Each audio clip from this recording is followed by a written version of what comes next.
اعوذ باللہ من الشیطان الرجیم بسم اللہ الرحمن الرحیم قل اعوذ برب الناس ملک الناس الہ الناس من شر الوسواس الخناس الذی یوسوس فی صدور الناس من الجنۃ والناس بسم اللہ الرحمن الرحیم قل هو اللہ احد اللہ الصمد لم یلد ولم یولد ولم یکن له کفوا احد بسم اللہ الرحمن الرحیم قل اعوذ برب الفلق من شر ما خلق ومن شر غاسق اذا وقب ومن شر النفاثات فی العقد ومن شر حاسد اذا حسد بسم اللہ الرحمن الرحیم الحمد للہ رب العالمین الرحمن الرحیم مالک یوم الدین ایاک نعبد و ایاک نستعین اہدنا الصراط المستقیم صراط الذین انعمت علیہم غیر الضالین آمین۔ السلام علیکم۔ کچھ واقعہ یاد آیا جی۔ شکار میٹرک کے بعد یا اس کے بعد کوئی ایسا کچھ سمجھ نہیں آ رہا تھا کہ کیا کرنا ہے۔ انڈر 19 میں نام آیا تو جا نہ سکا، تو میرے پاس گن ہوتی تھی تو میں شکار بھی نکل جاتا تھا۔ صبح نکل گئے، 2-4 بندے ساتھ میں لے لیے۔ اس میں ہوتا تھا صابر شاہ ہوتا تھا، اللہ اس کو جنت نصیب کرے، فوت ہو گیا۔ بڑا فنی آدمی تھا۔ تو اور ایک وہ ہوتا تھا نان والا، وہ آج کل نان بھیجتا پوری کھڈیاں میں، اس کا نام ہے میدا، ہے میرا میدا۔ اور کبھی ہوتا تھا وہ ایک کیا نام ہے اس کا، کافی لوگ ہوتے تھے، جوید ڈوگر بھی ہوتا تھا، سردار جوید ڈوگر بھی جاتا تھا میرے ساتھ، ان کے 2-3 آدمی ہوتے تھے میرے ساتھ، کیونکہ یہ ہوتا تھا کہ اس وقت شکار بھی کافی ہوتا تھا، تو جتنے میں اگر 3-4 بیٹھی ہوئی ہیں تو میرا نشانہ خالی نہیں جاتا ہوتا تھا، کوئی ادھر گر پڑا، کوئی ادھر گر پڑا، کوئی ادھر گر پڑا، تو پھر سارے بھاگتے تھے، تو لے آتے، لفافہ بھر لاتے۔ تو جب 2 ساتھ میں ہوتے تو وہ کھا لیتے، تو بعض دفعہ اگر میں اکیلا جاتا، اکیلا یا کسی کو ساتھ لے کے جاتا تو وہ میں لے آتا، تو میں وہ گھر والے نہیں کھاتے تھے تو میں نا وہ لوگوں کے گھر میں دے دیتا ہوتا تھا، غریبوں کے گھر میں جانور، خود بھی کم کھاتا تھا بہرحال۔ لیکن ایک تھا شکار، ایڈونچر پسند تھا، تو وہ اس کے اوپر 6 مہینے 7 مہینے میں لگا رہا، دن مین کے روز جانا، اینڈ کچھ تھوڑے سے سائن ایسے الٹے ہونے شروع ہو گئے، مجھے دکھائی دیا کہ اب مجھے نا یہ بس کرنا چاہیے ان کے۔ اور کیا ہوتا تھا، یہاں سے میں پیدل چلتا تھا کھڈیاں سے نور پور نہر تک، پیدل جا رہا ہوں، کبھی آگے کبھی پیچھے، جدھر جانور نے جانا اس کے پیچھے جانا ہے، تو وہاں سے پھر پیدل واپس آنا ایک روٹین تھی۔ تارا گڑھ والی پول کے پاس جاتا تھا میں۔ تو ایک نشانہ ایسا بھی ہے، ایک شرے سے 2 بڑے والی گھگیاں گرائی ہوئی ہیں، اور ایک دفعہ ایک نشانہ تھا بہت دور والا، میری رینج سے باہر تھا وہ۔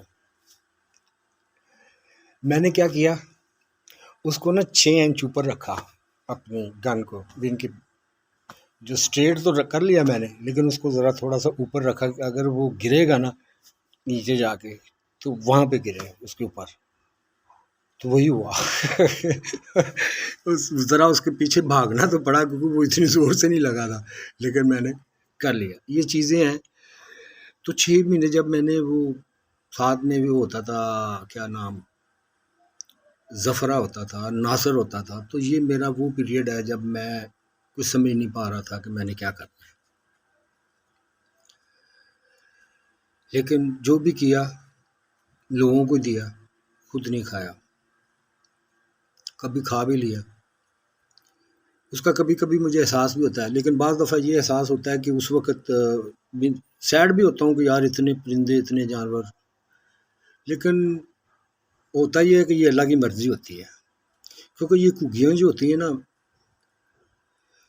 اگر یہ صحیح دیکھ بھال کریں بچوں کی یا اپنے آپ کی، تو یہ کبوتر بنتی ہیں، لکے کبوتر ہو جاتے ہیں تقریباً۔ یہ اگر دیکھ بھال نہ کریں تو یہ ایسے ہی ہوتا ہے، جوڑا بیٹھا ہے، اکیلے بیٹھے ہیں، وہ اکیلے کیوں بیٹھے ہیں، زیادہ تر تو اس سے پکڑے جاتے ہیں وہ، کیونکہ اکیلے پکڑے جاتے ہیں، 2 جنے ہونا تو کسی کی نظر پڑ جاتی ہے، تو جو اکیلے بیٹھنا ہے نا، یہ بھی جانوروں میں ہو سکتا ہے یہ چیزیں ہوں۔ بہرحال شکار کا بڑا شوق تھا، نشانہ بھی تھا، اور میرے شاگرد ہیں کافی۔ پھر وہ میں نے گن بیچ دی، خود ہی بیچی کہ نہیں یار بس۔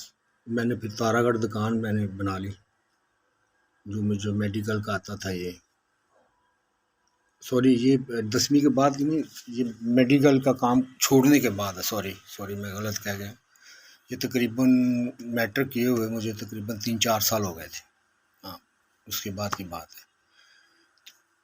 جب فارغ ہوا تو وہ خرچہ وغیرہ بھی بند ہو گیا، کیونکہ ادھر 50-60-70 روز کے ملتے تھے، تو اس وقت 50-60-70 بہت اچھے ہوتے تھے۔ اور اس کے وقت جب آنکھوں کا آپریشن ہوتا تھا نا، تو ہم ڈاکٹر کے ساتھ جاتے تھے، وہ آپریشن کرواتے تھے، وہ کالا موتیا، سفید موتیا، کافی آپریشن ہوتے تھے سیزن کے، ان کے 4 ایک دن کے 5 آپریشن ہونے۔ تو اس میں زیادہ پریفر ڈاکٹر صاحب مجھے کرتے تھے، کیونکہ میں لائٹ وغیرہ یہ وہ چیزیں یعنی کہ نا میں ان کو زیادہ مرضی سے پہلے ہی مجھے پتہ چل جاتا تھا کہ یہ چیز چاہیے، تو اس لیے میں زیادہ، تو اس کے 20 روپے علیحدہ ملتے تھے، مل کے 4 ہو گئے تو 80 وہ مل گئے۔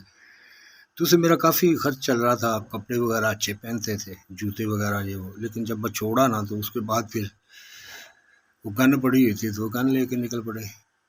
بڑے گن کے بھی بڑے واقعات ہیں، لیکن چھوڑا بھی اپنی مرضی سے، کیونکہ ظاہر ہے کہ اتنا ہی ہوتا ہے۔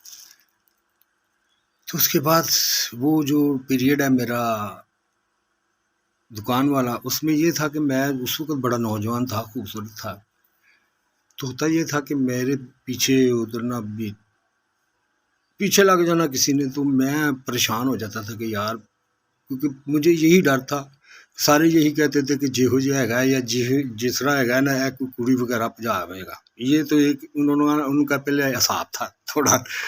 اب مجھے پتا تھا کہ یہ ہونا ہے، میں اگر نہ بھی چاہوں گا نا تو کوئی نہ کوئی ایسے ہی ہوا، تو اگر کسی نے آ جانا تو اس نے جانا ہی نہ، تو اس کو اٹھانا بھائی آپ جاؤ مل کے، اور چھتوں وغیرہ پہ بھی، حتیٰ کہ 1-2 سال ہو چکے تھے مجھے نا، تو پھر اینڈ پہ نا ایک ہوٹل تھا وہ حسیلے ڈوگر کا، وہاں پہ وہ کہہ رہا تھا یار دیکھو کتنا پیارا بچہ ہے، میں نے چھوٹا ڈاکٹر کہہ دیتے تھے، وہ منہ ساڑی بھی نہیں آئی تھی، تو یار دیکھتا بھی نہیں، لیکن اگر زبردستی بھی کسی نے اس نے کر لیا نا، انہوں نے کہنا ہے ڈاکٹر کا ہی قصور ہے، ہاں اللہ کے، وہ بالکل بچ رہا ہے۔ یہ میں گزرتے ہوئے سن رہا تھا تو مجھے خوشی ہوئی کہ یار چلو کوئی بندہ تو سمجھ رہا ہے نا۔ سامنے ہوٹل تھا، تو وہاں پہ ایسے بھی آئے کہ ہاتھوں پہ خود چھری لگا کے آ گئے، روز پٹی لگوانے آ جانا، اور وہ ہے بھی بڑے گھر کے، ڈر آتا تھا۔ تو میں کیا کرتا، 5 وقت کی نماز سیدھا مسجد میں، کہ میں نا بچا رہا ہوں۔ تو میں جب بھی پرابلم آتی تھی تو میں 5 وقت کی نماز، اور اس وقت میں تقریباً 5 وقت کی نماز پڑھتا رہا ہوں، کیونکہ ایک تو یہ تھا کہ ایک یہ خوف تھا، دوسرا یہ تھا کہ میں پینسلین کا نا بڑا آزادانہ استعمال کر لیتا تھا، اسٹریپٹومائسین، وہ آج کل بہت ضرورت ہے، اسٹریپٹومائسین ہے، ایس پی ہے، یا 10 لاکھ ہے، 10 لاکھ، 5 لاکھ، یہ سارے انجیکشن تھے، چیپ اینٹی بائیوٹک ہے، اور یہ ایسی اینٹی بائیوٹک ہے کہ یہ سائیڈ افیکٹ نہیں کرتی آپ کے سفید کلیوں کو یا آپ کی ہڈیوں کو کمزور نہیں کرتی، یہ واحد ایسی اینٹی بائیوٹک ہے اور سستی ہے۔ لیکن کیونکہ ہمیں کچھ تھوڑا جدیدیت چاہیے یا تھوڑا مہنگا چاہیے، اس لیے پھر وہ جو سال بننے شروع ہوئے ایمپیسلین کے، ایمپیکلاکس، موکسل، پھر آگے بڑھتے گئے، تو اب تو اس کو کوئی پوچھتا ہی نہیں۔ وہ ایک دفعہ میں نے انجیکشن لگانا تھا کسی کو، وہ بھی یار چلو میں تیرا فائدہ کر دیتا ہوں، تو میں نے بیٹھ کے نا لے کے تو وہاں پہ لگانے لگا، اسے چیک کرنے لگا، وہ تھوڑا دکان والا آ گیا، اور نہیں اتنے نہیں میں تین لام دینا، اتنے پینسلین اتنے کچھ ہو گیا۔ پھر میں نے کہا یار میں پاگل تو نہیں، دیکھو میں پہلے چیک کر رہا ہوں تھوڑا سا، میں نے بڑا پہلے اس کو چیک کیا، 10-15 منٹ ڈائرہ لگا کے بیٹھا رہا، دیکھا پوچھا کچھ فرق نہیں، پھر میں نے انجیکشن لگا دیا۔ آج کل ڈاکٹر بڑے ڈرتے ہیں اس سے، وہ کہتے ہیں 100-150 کا ٹیکہ لاؤ، 400-500 آپ لو، یہ ہو رہا ہے۔ بہرحال شکار کی باتیں میں نے اس لیے زیادہ نہیں بتائی، کیا کرتے بھی، ان کے نشانہ تھا لیکن کوئی جا نہیں سکے آگے نہ۔ اگر میں آرمی میں جاتا بھی تو میرا خیال اب تک میں پورا ہو چکا ہوتا، کیونکہ سسٹم جو چلتے ہیں نا، پھر اگر آدمی سسٹم کے تحت نہیں نہ چلتا تو پھر وہ اس کو آگے بھیج دیتے ہیں. ایسے ہی ہوتا ہے. کیونکہ ڈسپلن اور سسٹم کے ساتھ چلنا پڑتا ہے بعض دفعہ، اور واقعی چلنا پڑتا ہے. کیونکہ جو لیڈر بنتے ہیں یا جو اوپر جاتے ہیں، رینک لیتے ہیں، تو وہ ان کی طاقت کے ساتھ اور ان کے ٹیلنٹ کے ساتھ ان کے پاس پیشنٹ بھی ہوتا ہے. سیکھنے کا پیشنٹ چاہیے. اس میں یہ ہوتا ہے کہ آپ بعض دفعہ کافی زیادہ سیکھ چکے ہو، لیکن آپ کو جاہل یا اپنے کم پڑھے لکھے کے نیچے بھی کام کرنا پڑتا ہے، اور وہ اپنا نیچرلی وہ رو میں رکھتا ہے.